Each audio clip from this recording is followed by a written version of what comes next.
Hello students, I hope you will be fine and enjoying your study. Today we will discuss about transcription यानी अनुलेखन.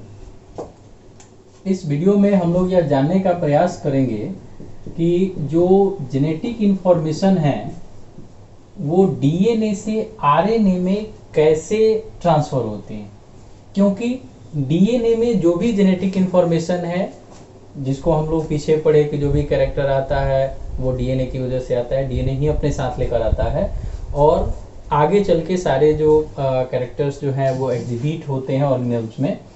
तो उसके लिए ज़रूरी होता है कि पहले डीएनए से आरएनए बने, फिर आरएनए से जो है जो भी निर्दिष्ट यानी जो भी डायरेक्टेड पॉलीपेप्टाइड चेन है या प्रोटीन है उसका सिंथेसिस होगा.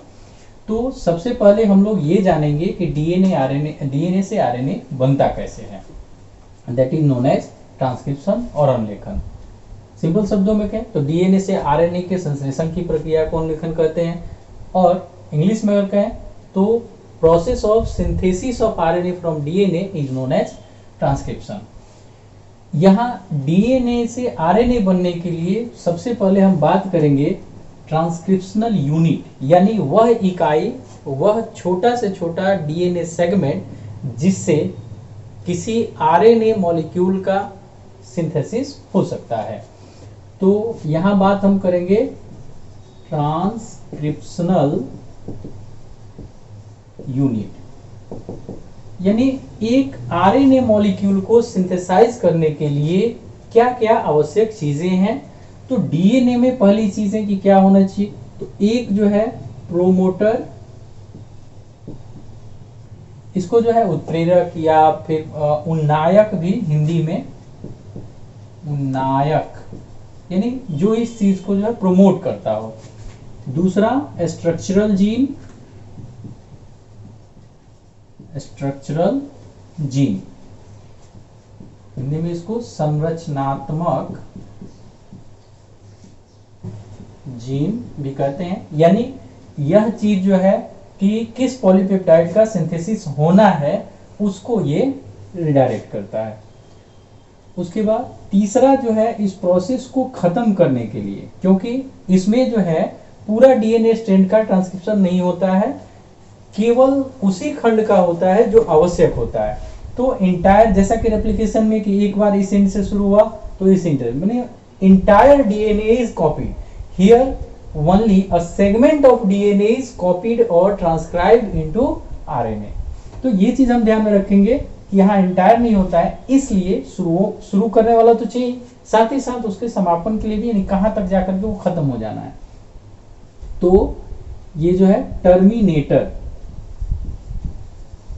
टर्मिनेटर यानी जिसको हम लोग समापक कहते हैं, ये इसका समापन कर. तो ये तो बात हो गई कि डीएनए का वह सेगमेंट जो इन चीजों को रखता हो, प्रोमोटर, स्ट्रक्चरल जीन और टर्मिनेटर. अब इसके बाद एक और चीज जरूरी है जो कि इस पोलीमराइजेशन की प्रक्रिया को कैटेलाइज करता है, वो है DNA dependent RNA polymerase, RNA polymerase. DNA replication में हम लोग देखे थे कि वहां जो है डीएनए पॉलीमरेज और यहां जो है आरएनए पॉलीमरेज. क्योंकि वहां डीएनए का पॉलीमराइजेशन करना था, डीएनए स्ट्रैंड का निर्माण करना था, इसलिए डीएनए पॉलीमरेज था. यहां आरएनए स्ट्रैंड का निर्माण करना है, इसलिए आरएनए पॉलीमरेज यहां काम करेगा. तो इतनी चीजें अगर हो तब जाकर के ट्रांसक्रिप्शन सफल हो सकता है. अब यहाँ छोटा सा अंतर जो है, जैसा कि रेप्लिकेशन में भी हम लोग पढ़े थे कि processes are the nearly same in both the prokaryotes and eukaryote, और the prokaryotic cell and the eukaryotic cell. लेकिन कुछ जो है एंजाइमेटिक डिफरेंसेस था, यानी कि कुछ जो एंजाइम्स थे प्रोकैरियोट्स में जो है किसी और फंक्शंस को परफॉर्म करते थे, यूकैरियोट में किसी और को, तो वो थोड़ा बहुत अंतर होता है. दूसरी चीज कि डीएनए जो है, जैसे कि हम लोग बात किए थे कि आरएनए में जो है जैसे कि मोनोसिस्टोनिक, पॉलीसिस्टोनिक, मोनोसिस्टोनिक यानी कि जिसमें एक ही पॉलीपेप्टाइड के लिए सिंथेसिस के लिए जो हो एमआरएनए हो, और दूसरा जो है आपको पॉलीसिस्टोनिक यानी जिसके एक ही एमआरएनए में एक से अधिक पॉलीपेप्टाइड के सिंथेसिस के लिए कोड्स होते हैं। तो वहां पर थोड़ा बहुत अंतर हो जाता है प्रोकैरियोट्स में और यूकैरियोट्स में, क्योंकि प्रोकैरियोट्स में जनरली जो है पॉलीसिस्टोनिक और यूकैरियोट्स में जनरली जो है मोनोसिस्टोनिक होता है, तो वो थोड़ा बहुत अंतर होता है। तो सबसे पहले हम प्रोकैरियोट्स में ट्रांसक्रिप्शन कैसे होता है इसको समझने का प्रयास करते हैं।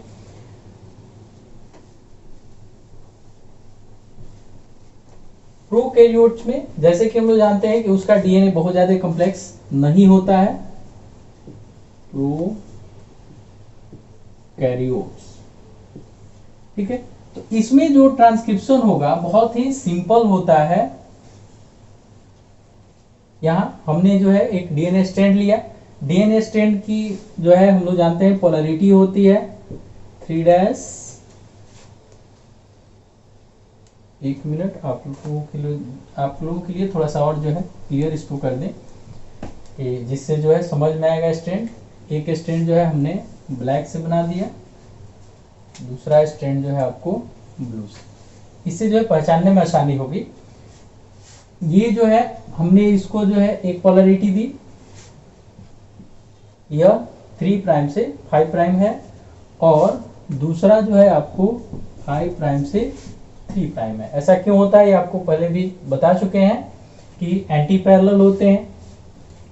अब इसमें एक चीज और जो पहले भी मैंने बताया था कि पॉलीमराइजेशन जब भी होगा तो वो हमेशा 5 प्राइम से 3 प्राइम डायरेक्शन में ही होगा, क्योंकि न्यूक्लियोटाइड्स उसी क्रम में जुड़ सकते हैं, उसके दूसरे क्रम में नहीं जुड़ सकते हैं।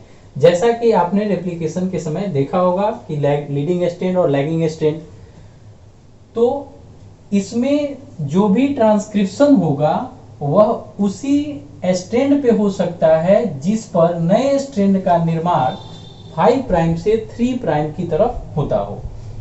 तो यह 5 प्राइम से 3 प्राइम किस पर होगा, तो जिस डीएनए स्ट्रैंड की पोलैरिटी 3 प्राइम से 5 प्राइम होगी। तो हम लोग जो है स्पष्ट रूप से ये देख सकते हैं कि 3 प्राइम से 5 प्राइम पोलैरिटी जो है, जो हमने ब्लैक कलर से स्ट्रैंड बनाया है इसकी, तो निश्चित रूप से जो ट्रांसक्रिप्शन की प्रक्रिया होगी वो इसी पर संपन्न होगी। हाँ, एक चीज और ध्यान में रखेंगे कि डीएनए रेप्लिकेशन में दोनों स्ट्रैंड के कॉम्प्लीमेंट्री न्यू स्ट्रैंड बनते हैं, जबकि आरएनए में केवल एक ही स्ट्रैंड पर जो है आरएनए का सिंथेसिस होता है ट्रांसक्रिप्शन में, दूसरा स्ट्रैंड बिल्कुल जो है न्यूट्रल रहता है। अब जो है हमें ये जानना है कि कैसे होगा, कहां से होगा। तो जनरली जो है प्रोकैरियोट्स में एक होता है, प्रोकैरियोट्स यूकैरियोट्स में टाटा बॉक्स उसको कहा जाता है, टाटा बॉक्स। टाटा बॉक्स को हम प्रीबनाउ बॉक्स भी कहते हैं, प्रीबनाउ बॉक्स। यानी यह एक ऐसा जो है डीएनए सीक्वेंस होता है जहां से जनरली जो है प्रोमोटर वहां पे जुड़ पाता है, यानी प्रोमोटर फैक्टर जो होता है वो जुड़ पाता है, और तब जाके ट्रांसक्रिप्शन की प्रक्रिया शुरू होती है। तो हम ये ध्यान में रखेंगे कि हमेशा ट्रांसक्रिप्शन जो है वो टाटा बॉक्स से ही, यानी ये जो सीक्वेंस होता है यहीं से शुरू होता है। अब हम मान लेते हैं कि यहां से यहां तक इस पे जो है मतलब number of genes are present that codes for different polypeptide.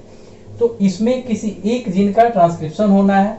अब इसमें हम मान लेते हैं कि यहां पर से वो शुरू होता है और यहां पर आकर के खत्म होता है, यानी एक जीन जो है वो यहां से उसकी कोडिंग शुरू होती है और यहां खत्म होती है।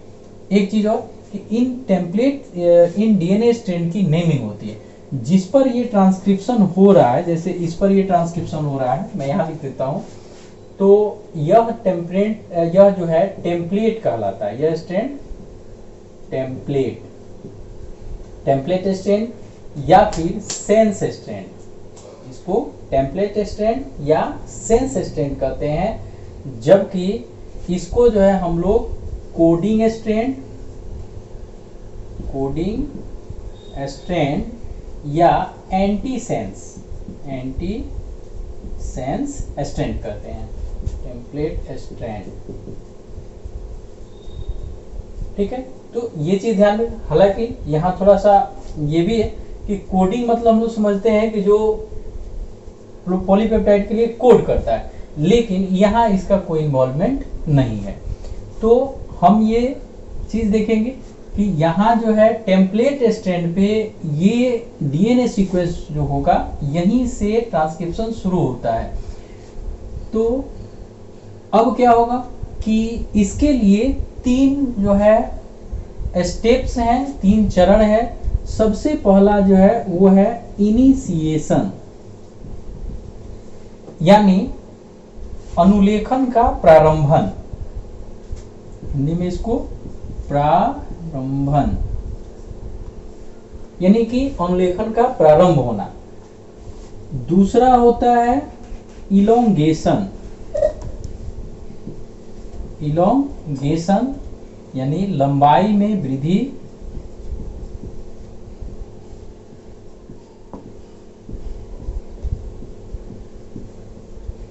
ठीक है, और तीसरा टर्मिनेशन,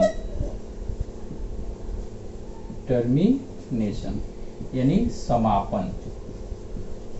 यानी अनुलेखन को पूरा करने के लिए ये 3 स्टेप्स उसमें इन्वॉल्व होते हैं। सबसे पहले अनुलेखन का प्रारंभन होता है, यानी स्टार्टिंग ऑफ ट्रांसक्रिप्शन। उसके बाद इलोंगेशन, चूंकि ये स्टार्ट हो जाएगा तो फिर धीरे धीरे धीरे धीरे धीरे धीरे आगे बढ़ेगा। जब यह टर्मिनेटर तक पहुंच जाएगा तो वहां पर जो है एक और फैक्टर आके जुड़ता है और तब यह प्रक्रिया समाप्त हो जाएगी, और समाप्त होते ही ये एमआरएनए अलग हो जाएगा। अब हम इस प्रक्रिया को समझने का प्रयास करते हैं, इनिशिएशन कैसे होता है। तो जैसे मैंने पहले डिस्कस किया कि यहाँ आरएनए, चूंकि हम प्रोकैरियोट्स में, इसलिए केवल एक enzyme RNA polymerase. RNA polymerase एक एंजाइम होता है जो इसको पहले जो है पहचान करेगा, ये एंजाइम है, और इसमें जो है एक फैक्टर आता है जिसको हम लोग सिग्मा फैक्टर कहते हैं। इसको हम लोग कहते हैं सिग्मा फैक्टर। इस सिग्मा फैक्टर जब आरएनए से जुड़ता है तब यह क्या करता है कि ट्रांसक्रिप्शन को स्टार्ट करता है, इनिशिएट करता है। यह सिग्मा फैक्टर इस ओरिजिन, यानी कि जहां से ट्रांसक्रिप्शन शुरू होना है, उस स्थल की पहचान करता है और वहां पे आरएनए पॉलीमरेज उसके साथ बाइंड हो जाता है। अब जैसे ही यह बाइंड होगा तो इस पर, इसको थोड़ा सा ऊपर बना दूं, क्योंकि अब यहाँ क्या होगा कि इस सिग्मा फैक्टर के जुड़ने से इनिशिएट हो जाएगा और यहाँ पर जो भी कम्प्लीमेंट्री बेस पेयर हैं, न्यूक्लियोटाइड्स हैं, जैसे यहाँ मान लेते हैं कि अगर A हो तो यहाँ पर U आ जाएगा, क्योंकि ये DNA है और ये RNA बन रहा है। तो पहला यहाँ, फिर जो है यहाँ अगर G हो तो यहाँ C, इस तरह से, फिर यहाँ अगर C हो तो यहाँ G। इस तरह से जो है नए नए न्यूक्लियोटाइड सीक्वेंस जो है इस पर आते जाएंगे, A C U ऐसे करके। अब जैसे ही यह फैक्टर जो है, जैसे यह आरएनए पॉलीमरेज जो है ये यहाँ पर पहुंचेगा जहां पर आकर के इस ट्रांसक्रिप्शन का समापन होना है, वहां पर क्या होगा कि आरएनए से एक और फैक्टर जुड़ता है जिसको हम रो फैक्टर कहते हैं, रो फैक्टर। यहां इसके पहले एक बार फिर से रिपीट करता हूं कि इनिशिएशन, यानी कि पॉलीमरेज से जब सिग्मा फैक्टर जुड़ेगा तो यह ट्रांसक्रिप्शन को इनिशिएट करेगा, प्रारंभ करेगा। यह प्रारंभ जो है, प्रारंभ होने के बाद लगभग 7-8 न्यूक्लियोटाइड तक इसके बिना जो है, इसमें बिना मूवमेंट के यह शुरू हो जाता है, और जब ये 7-8 न्यूक्लियोटाइड जुड़ जाते हैं तो यह सिग्मा फैक्टर अलग हो जाता है। फिर आरएनए पॉलीमरेज जो है यहाँ अकेले गति करता है, मूव होता है, और मूव करते करते यानी कि आरएनए को ट्रांसक्राइब करते करते जैसे ही वो टर्मिनेटर यानी जहां पे टर्मिनेट होना है वहां पहुंचता है, वहां पहुंचते ही उससे रो फैक्टर जुड़ जाता है और रो फैक्टर जुड़ने से यह तुरंत जो है टेम्पलेट स्ट्रैंड से अलग हो जाता है, यानी कि यहीं पर अनुलेखन की प्रक्रिया समाप्त हो जाती है। इसके अलग होने के बाद पॉलीमरेज भी आरएनए पॉलीमरेज भी वहां से हट जाता है और इस प्रकार जो कुंडली खुली हुई होती है इनिशिएशन के पहले, फिर वो कुंडली बंद हो जाती है, आरएनए उससे अलग हो जाता है और पॉलीमरेज भी अलग हो जाता है। तो सीधे सीधे हम लोग जो है शॉर्ट स्टेप की अगर बात करें तो पहले कुंडली खुलना, फिर इनिशिएशन के लिए आरएनए पॉलीमरेज और सिग्मा फैक्टर का जुड़ना, फिर वहां पॉलीमराइजेशन यानी नए नए न्यूक्लियोटाइड्स जुड़ करके और आरएनए स्ट्रैंड का निर्माण होना। इसके बाद जैसे ही पॉलीमरेज टर्मिनेटर रीजन पे पहुंचता है वहां एक नया फैक्टर यानी रो फैक्टर जुड़ता है और रो फैक्टर जुड़ने से तुरंत जो है यह टेम्पलेट स्ट्रैंड से अलग हो जाता है, यानी कि ट्रांसक्रिप्शन आपका टर्मिनेट हो जाता है, समाप्त हो जाता है और फिर यह जो नया बना आरएनए है ये यहाँ से अलग हो जाता है और फिर से कुंडली जो है आपस में जुड़ जाती है और डबल स्ट्रैंड डीएनए का निर्माण हो जाता है। एक चीज इसमें हम और नोट करेंगे कि चूंकि प्रोकैरियोट्स में एक ही कंपार्टमेंट के अंदर, यानी कि यहाँ न्यूक्लियस वगैरह तो होता नहीं है, ये इसका डीएनए है, यहीं पे राइबोसोम वगैरह होते हैं, यानी कि सेम कंपार्टमेंट में डीएनए का आरएनए का ट्रांसक्रिप्शन भी होना है और ट्रांसलेशन भी होना है। तो ऐसी स्थिति में in most of the cases कभी कभी ट्रांसलेशन यानी आरएनए से प्रोटीन का निर्माण बिना जो है ट्रांसक्रिप्शन के टर्मिनेशन के भी शुरू हो जाता है, यानी कि कुछ जो है आरएनए बना तब तक जो है इसका ट्रांसलेशन भी शुरू हो गया, यानी कि ट्रांसलेशन और ट्रांसक्रिप्शन साथ साथ ही चलता है। अब जो है इसके बाद हम लोग अगली वीडियो में यूकैरियोट्स में ट्रांसक्रिप्शन को समझने का प्रयास करेंगे।